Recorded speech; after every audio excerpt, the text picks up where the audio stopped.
打干草的时候，我的建议就是780，因为什么呢？你油缸啊，三缸这个推草这个活塞啊，推到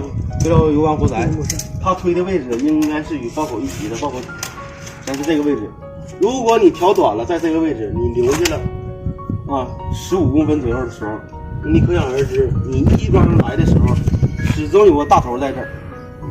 这大头这个点就是有可能你推不动的点，尽量与包口咱在窗户里边能看着啊，包口一齐。